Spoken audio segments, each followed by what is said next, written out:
Bonjour et bienvenue sur un nouvel épisode de On peut le dire. So it's been a while. I do have a long list of the next things I want to cover in this series. We're heading into tricky graphemes, which are basically spellings that might look like they should sound a certain way based on English pronunciation rules, but obviously if you're speaking French, you have to follow French pronunciation rules. So today we're looking at one set. I'm putting sh and j together, and you can see in this intro slide you have the words bonjour, shampoing, girafe, rouge, and chat. They're all using these tricky graphemes, so we're going to focus on these today. Let's do this. So first, why are these tricky? Why are they difficult? It's mostly because of your English influence, your English knowledge influence. So if you look at English sounds, you can compare, for example, ship and chip. Ship, chip. It's easier to go with that because for the je sound, you don't have one in English. So in French, we rarely have a ch, we'll have a sh, like in ship, okay? So in English, what happens is for your chip and, for example, jolly, your tongue will touch either your teeth, the front teeth, chip, or the roof of your mouth for jolly, for example. So if I'm saying, if I'm using a voiceless sh sound, remember we've seen voiceless is when your vocal cords don't do anything. So if you put your hand here, it doesn't vibrate. Shh. So that would be your English ship. And then chip in order to make a CH kind of sound. In English, you have chip. So before your voiceless sh, in English, you tend to often add a little t sound in which your tongue touches t, t, just the area between the roof of your mouth and your teeth, the little sort of transition there. So for example, you'll say to chat. You won't say to chat, you say to chat, okay? And before your voiced j, voiced, you can feel it vibrate, j. Before your voiced j, you're gonna have a little d sound. So you have jolly. You don't say jolly, you say jolly. So we have, for example, what can I think of?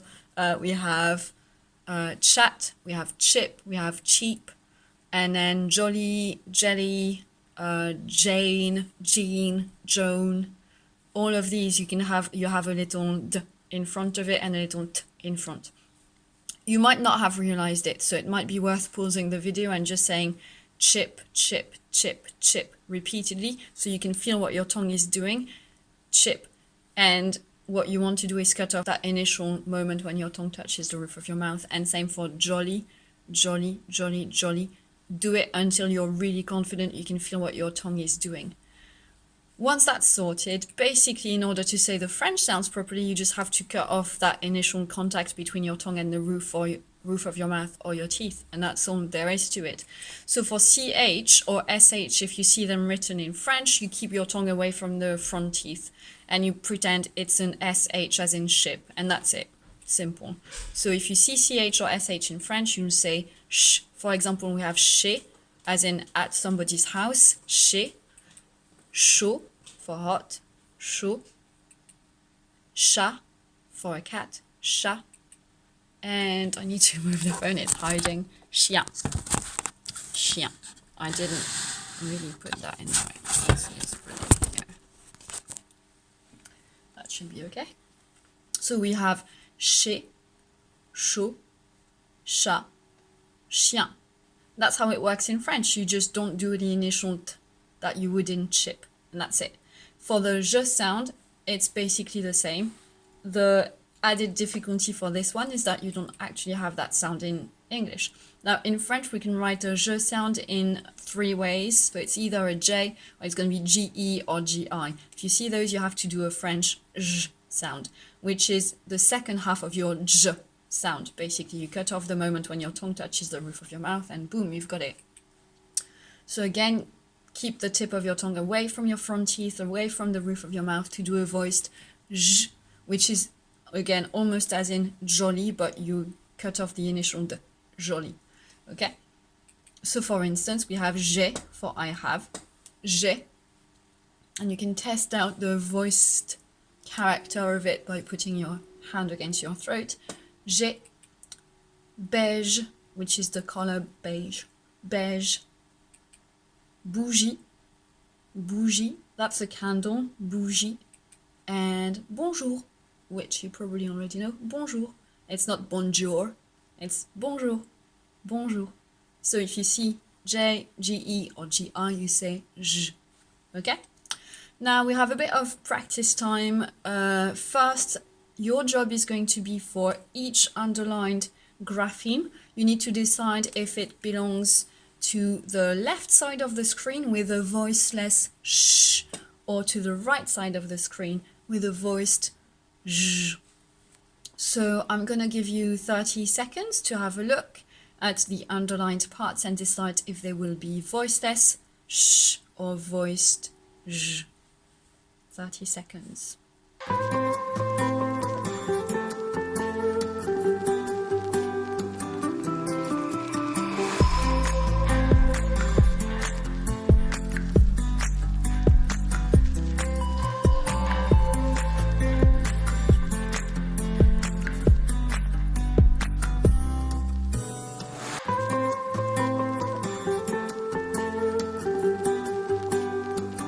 Et c'est parti. So let's check. We are going to start by spotting all our voiceless sh sounds, which are here for Sasha, here for sha, here for cash, and here for cash. So hopefully you got these four, and then the voiced j sounds are obviously in your bonjour, je, j'ai, rouge, joue, bouge. So that would give us bonjour, je m'appelle Sacha et j'ai un chat rouge qui joue à cache-cache et ne bouge pas beaucoup. So we can repeat that and repeat it twice, and obviously in order to practice you join in when you're ready. Bonjour, je m'appelle Sacha et j'ai un chat rouge qui joue à cache-cache et ne bouge pas beaucoup.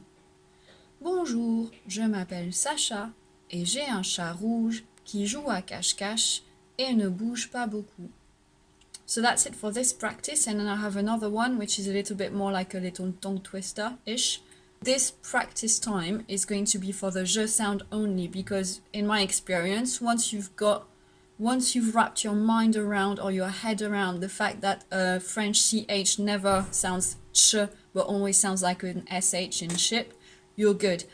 But the je sound on its own doesn't really exist in English, so it's a little bit more difficult for you to get done, and that's why this tongue twister focuses on only the je sound. So we start with je joue, I play, je joue. À des jeux, which is some games. Je joue à des jeux. Le jeudi, on Thursdays, le jeudi. Avec Julie, with Julie. Avec Julie. So we have je joue à des jeux le jeudi avec Julie. Je joue à des jeux le jeudi avec Julie. Je joue à des jeux le jeudi avec Julie. Je joue à des jeux le jeudi avec Julie. And that's it for this one. Sources I've used, I've checked some of my impressions with this book. I can't remember where it came from, where I got it. It's quite old, but it's Monique Léon's exercice systématique de prononciation française. Very useful because I keep double guessing and doubting myself. And obviously most of this, however, has been made using my primary school lessons in France when I learned how to read and speak. And I've also, obviously, I didn't put it there as a bullet point, but I've also obviously used my experience as a teacher in England for the past 6 years. So hopefully that was helpful. Next time, what are we going to do? Next time we're going to look at the ny sound and the ing sound. So that's the next one we're going to do. And someone asked me if I could have a look at syllabification in French, so we are also going to look at that. But I don't know when, because I need to do more research and prep on that. So that's it for today. Thank you for watching. Like if you like this, put some comments below if you have specific pronunciation question you'd like me to cover. Share and subscribe if it's not already done. And I'll see you next time. Cheers. Bye.